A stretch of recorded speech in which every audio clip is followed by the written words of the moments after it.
The U.S. federal government spends well over $600 billion a year on welfare, spread across more than 120 different programs. When you add in spending at the state and local level, total welfare spending in the United States amounts to over $1 trillion a year. That's over $20,000 for each and every poor person in the United States. Sounds great, right? But unfortunately, not only has this massive spending not solved the problem of poverty, it's sometimes made it worse. Here's a radical idea.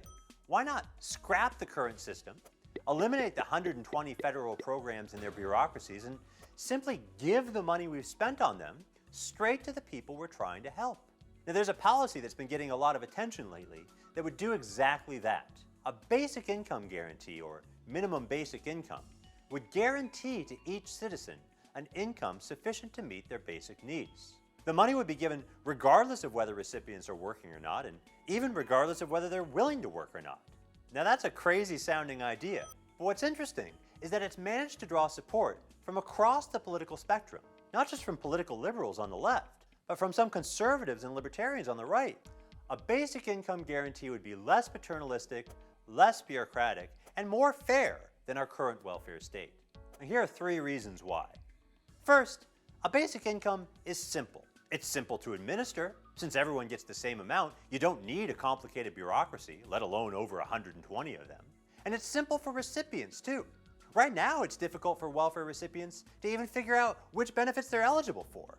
And receiving those benefits requires filling out a lot of different forms and traveling to a number of different offices. With a basic income, all people would need to do is cash a check.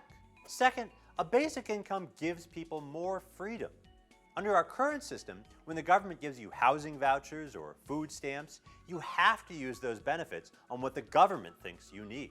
But what if what you really need is something completely different? Or what if you want to forego present consumption and save your benefits for the future? You can't save food stamps in the bank, but you can save cash, and you can spend it on whatever you think you need.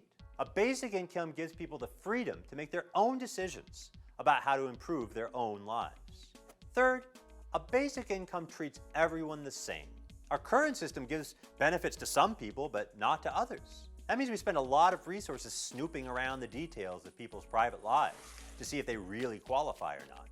And it also means that there's a big incentive for special interest groups to game the system to their own advantage, or to oppress or disenfranchise groups they don't like. A simple rule that treats everyone equally isn't just more fair, it's more stable.